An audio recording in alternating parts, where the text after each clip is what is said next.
Bon dia a tothom, gràcies per assistir a aquesta jornada i especialment per aquesta presentació. ¿Sí? ¿Se ha decidido que sea en castellano? Sí. Voy a tener disonancia cognitiva. Bueno. Porque está escrita en catalán. Pero bueno, retos no es de los más grandes que hemos tenido. Bueno, soy Juan José Rosas, soy director gerente de 2P como empresa. Vengo aquí como 2P, como empresa nos dedicamos a cimentaciones especiales y estamos muy centrados en obras con restricciones de espacio. Entendiendo el concepto de restricción de espacio no de forma, digamos, estricta, sino todo lo que son líneas rojas que dificultan el trabajo. Pueden ser desde en entornos industriales el trabajo coordinándose con la operativa, o no poder utilizar máquinas con gases, ese tipo de restricciones que, a efectos prácticos, pues bueno, lo simplificamos con simplemente restricciones de espacio, el concepto de restricciones de espacio. Toda obra de cimentación especial, la característica fundamental es que tiene unos niveles de incertidumbre muy importantes. Estos niveles de incertidumbre, debido a lo que hemos comentado, el terreno es un material que está ahí, no podemos negociarlo. Cuando hablamos de restricciones de espacio, el nivel de incertidumbre pues, se eleva al cuadrado, por decirlo de alguna forma, porque digamos que las posibilidades de cosas diferentes que nos puedan aparecer pues pasan a ser bastante mayores. Estas dos figuras que tengo aquí a mí me gustan mucho. Una primera, digamos, la segunda sería como nos gustaría ver esos problemas, es decir, tener los datos, tener una visión clara de lo que tenemos, pero la realidad es esa, una visión absolutamente difusa, digamos, esa falta de claridad son las incertidumbres que tenemos. De hecho, me reflejaría eso. O sea, mejor ahí pues veríamos detrás, intentaríamos ver, no sé, el logo de Apple, alguna cosa que no se parece en nada a ese edificio. Frente a esas incertidumbres, la forma de acercarse es mediante escenarios. Es decir, plantear todas las posibilidades, intentar imaginar todas las posibilidades de lo que tenemos y a partir de ahí, pues ir preparados para enfrentarnos a esas posibilidades. Cuando tenemos ese tipo de cosas, pues lo que nos gustaría es disponer de todos los medios, de todas las máquinas del mundo, de las máquinas más grandes que pudiesen bajar a lo que quisiéramos, que se pudieran enfrentar a cualquier tipo de terrenos. La foto que pongo, que os habréis fijado, la foto de la derecha, pues bueno, es la foto de la portada de esta presentación. Grandes máquinas, una hidrofresa, una máquina de pilotes inmensas. Eso es lo que nos gustaría tener. Por aquello de decir, no sabemos exactamente lo que pasará y queremos tener muy buenas herramientas. Pero esa no es la realidad. No es la realidad que no nos encontramos nosotros. Nuestra realidad es una realidad de decir, vamos a ver con lo que tenemos qué es lo que hacemos. Veamos cómo reacciona el terreno, tengamos las máximas posibilidades, confiemos en nosotros mismos y a ver si hay suerte y esto lo resolvemos. Normalmente lo resolvemos. ¿Qué es lo que voy a hacer en esta presentación? Voy a enseñaros 5 ejemplos y con esos 5 ejemplos voy a intentar transmitir tres lecciones que hemos aprendido nosotros y que creo que son interesantes de transmitir, ¿vale? Realmente, como estructura pequeña, solamente nos queda la posibilidad de aprender más rápido de lo que aprenden pues otra gente, dentro de nuestras posibilidades. Aquí tenemos 2 ejemplos. Estas son 2 obras similares.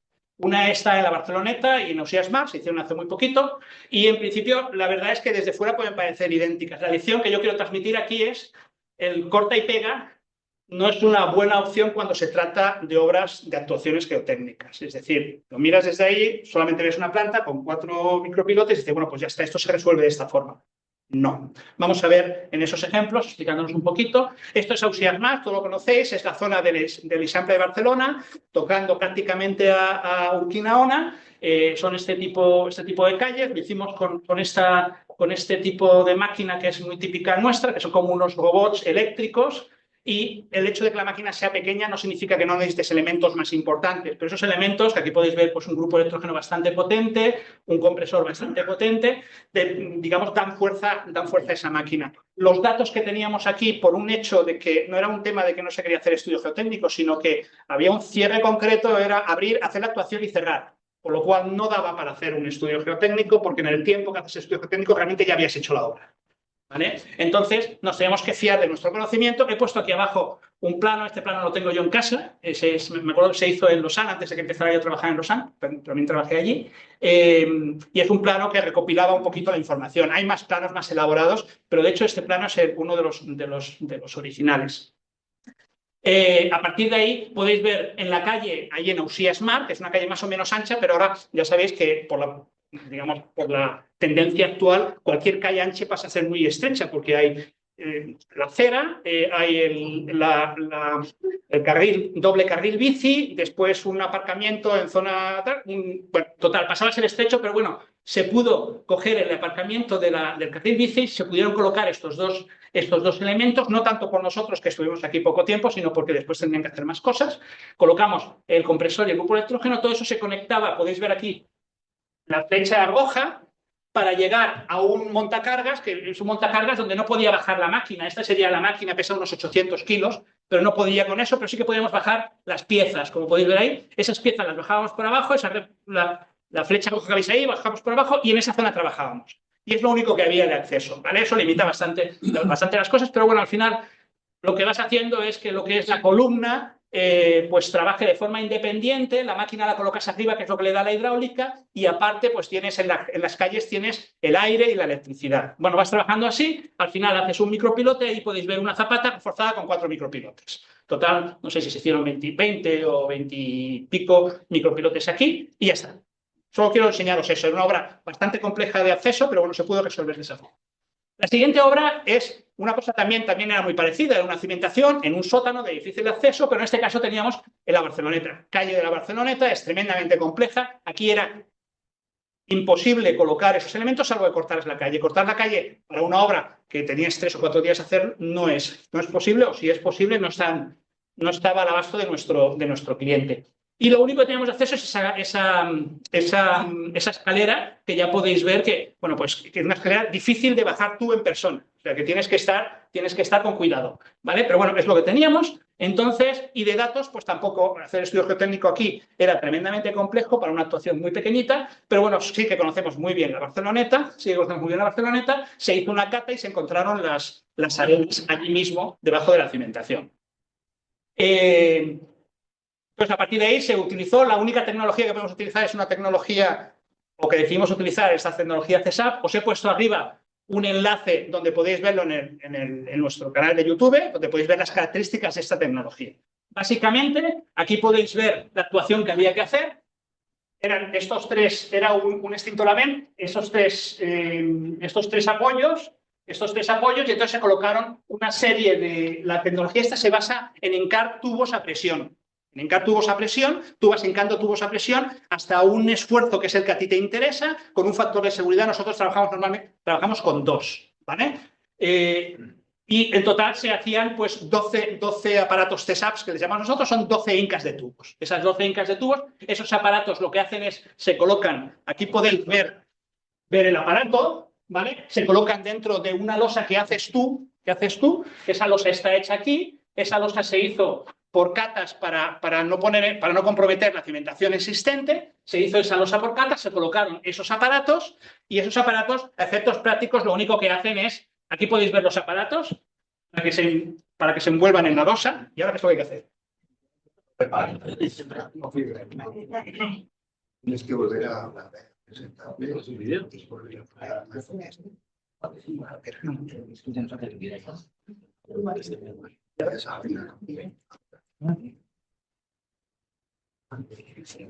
Vale, esto pasará varias veces. Sí. Vale. Entonces, esos aparatos quedarán, una vez se hormigonen, ahora lo veremos, una vez se hormigonen, a efectos prácticos lo que tienes es un elemento donde tú te puedes coger y puedes, con unos gatos hidráulicos, puedes ir empujando tubos hasta un cierto esfuerzo, ¿vale? El tema es relativamente sencillo. Si veis los vídeos, si veis en YouTube, lo entenderéis con mucha facilidad. Ahí podéis ver pues, cómo se está trabajando. Lo bueno es que los únicos elementos que bajas abajo son esto y esta central hidráulica. Esta es una central hidráulica, la típica que se utiliza pues, para tensar anclajes potentes, porque necesita bastante caudal para trabajar aquí, o para otro tipo de actuaciones hidráulicas. Bueno, aquí podéis ver cómo quedaron los aparatos y después cómo quedaron los aparatos, porque después colocas la tapa y tal. El objeto de aquí no es explicar cómo funciona este sistema, lo tenéis en YouTube, en el canal de 2P, ¿vale? Entonces, al final es tener claro que dos obras que parecían idénticas se han resuelto de forma clarísimamente diferente por un problema de entorno y por un problema de terreno. Porque no nos olvidemos que en esa arena directamente teníamos ya el agua. O sea, va a ser una perforación especialmente problemática, aparte que no puedes bajar ahí ninguna máquina con el entorno que tenías, ¿vale? Y se resolvió de forma absolutamente diferente, ¿vale? La lección es esta, ¿vale? El corte y pega no sirve. Ejemplos 3 y 4.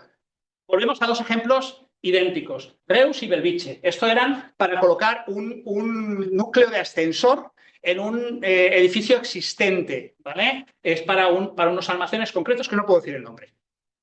Esto nos pasa muchísimo, los que nos gustaría enseñar cosas no podemos enseñarlas porque además no es que te lo prohíban, te dicen, uy, eso hasta que te lo digan es imposible. Bueno, el caso es que aquí lo tenéis, las cosas eran idénticas, Reus y Belviche, ¿vale?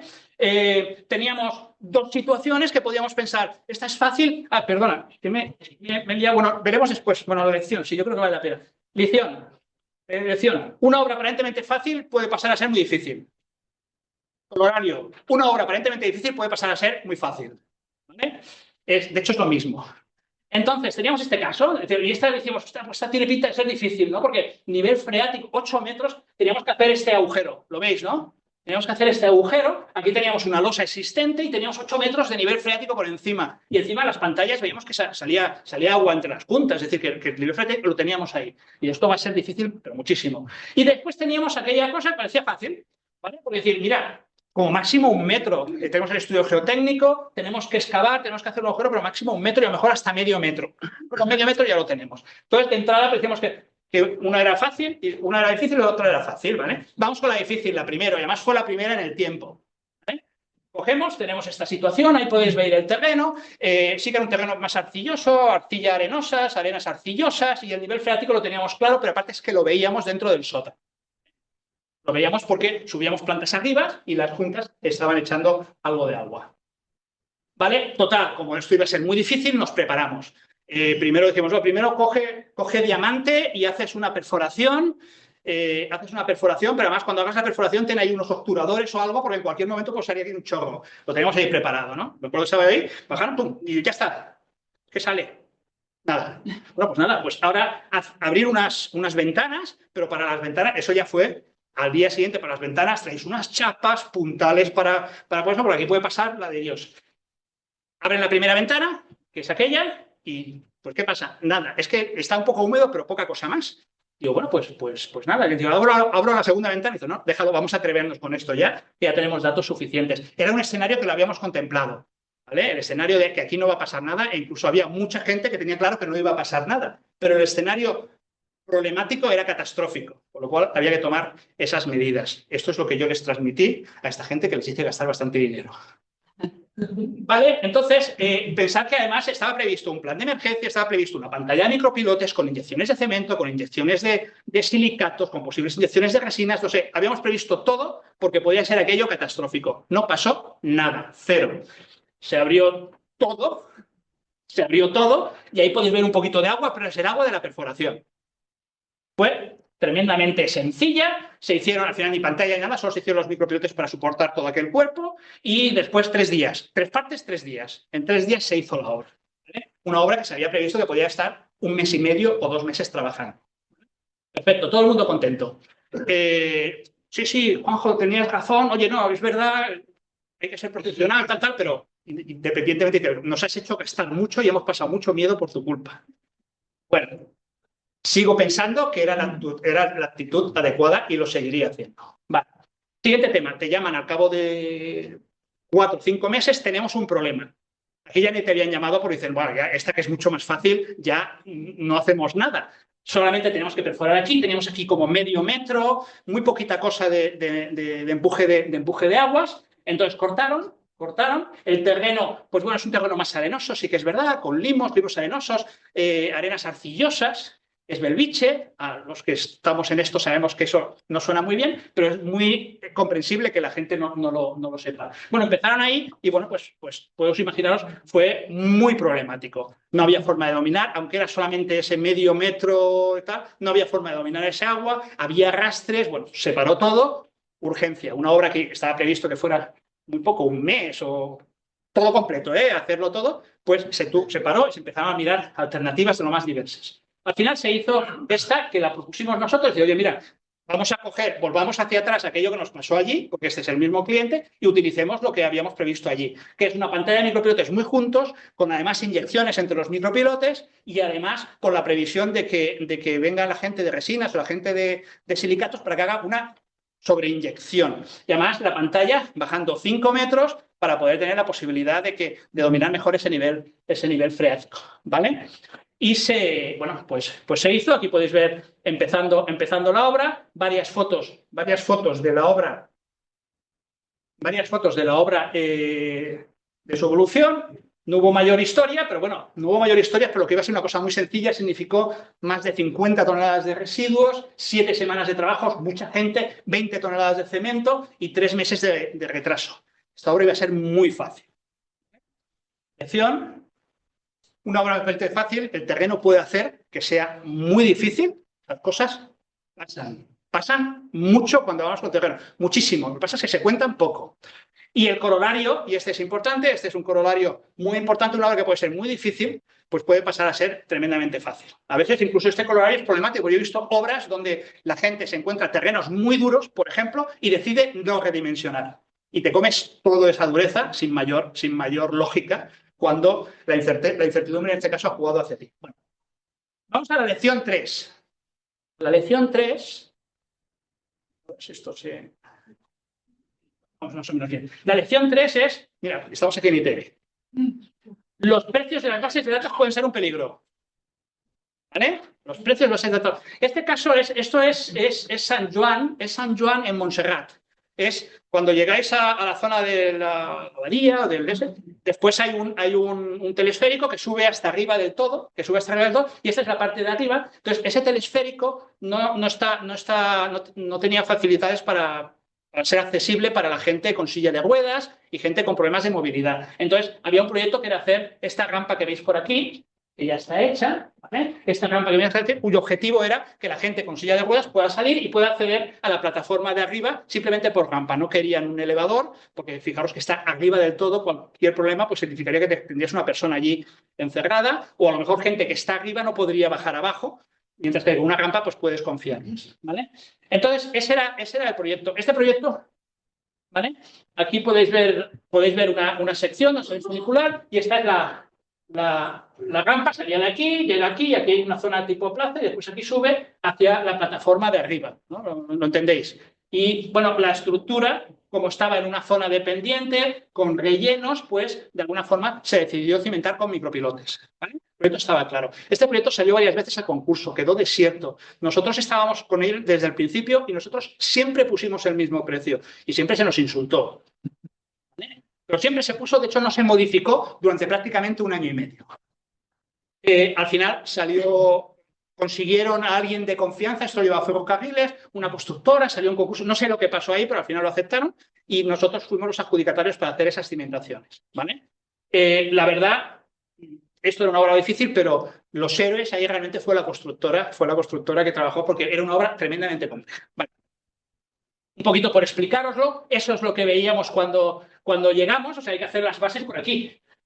Sin tocar ningún árbol y haciendo un impacto lo mínimo posible. Esto realmente lo ves y dices, no es posible hacerlo o es muy problemático, como mínimo. Porque además se tenían que hacer unos micropilotes con una cierta capacidad, ¿vale? Pero es que había más problemas aún. Había más problemas. Aquí es donde tenemos que trabajar. El único acceso es solamente por una serie de protocolos que tiene ahí, solamente allí, en el 1, es donde se podían dejar las cosas. Es aproximadamente, desde el 1 hasta la abadía, pues puede haber como 1,5 kilómetros. Ahí es donde acopiabas tú las cosas. Y después aquí había una puerta y por aquí esto es un camino que tienes que subir con unos 4x4 para subir las cosas. Es decir, realmente todo era muy complejo para llegar aquí y entonces empieza la complejidad real, por decirlo de alguna forma, pero toda la logística era tremendamente compleja. En principio el proyecto estaba resuelto con helicóptero. No sé cómo lo hubiera resuelto, porque el helicóptero está muy bien, cuesta tantas horas, dices, sí, pero es que, ¿y si mañana se te rompe un retén?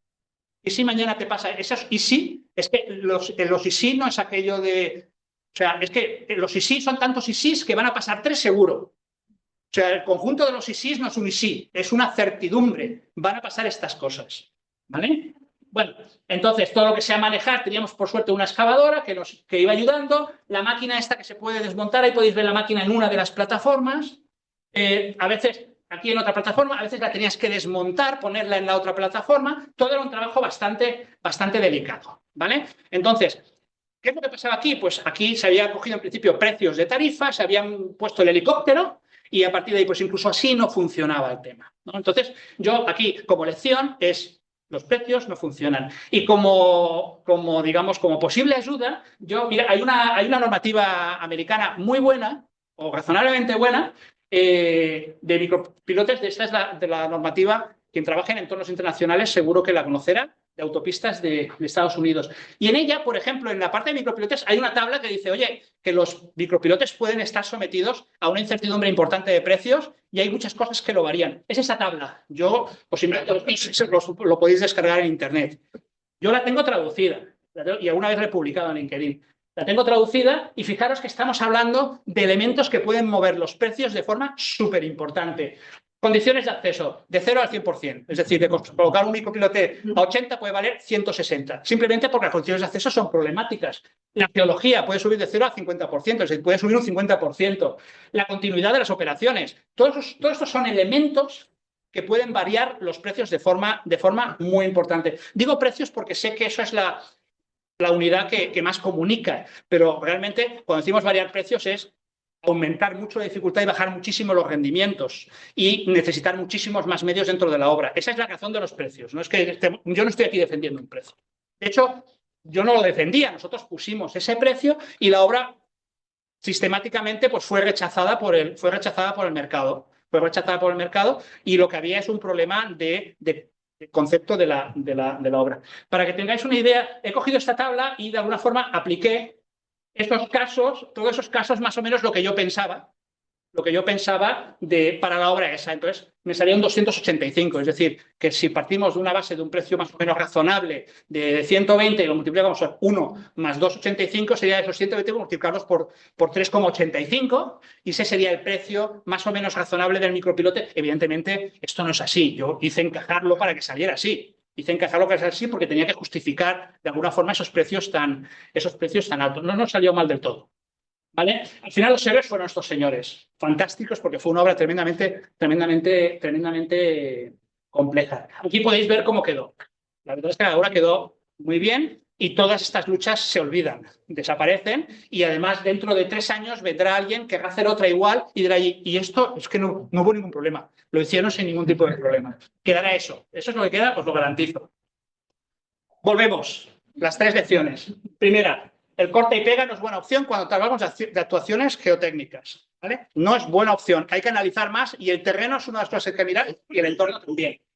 Segunda lección, una obra aparentemente fácil puede pasar a ser muy difícil, fundamentalmente por las variaciones del terreno y en este caso también el agua. La verdad es que terreno y agua es lo mismo y de hecho cuando hablamos de problemas el 90% están asociados al agua y el 10% al terreno, en mi experiencia, ¿vale? Pero conceptualmente son el mismo material, ¿eh? Está a punto. El corolario es que una obra aparentemente difícil puede llegar a ser tremendamente fácil, espectacularmente fácil. Y lo segundo, los precios de las bases de datos pueden ser un verdadero peligro para la viabilidad de un proyecto si no se es consciente de las limitaciones que hay en ciertos tipos de... Y acabo. Muchas gracias.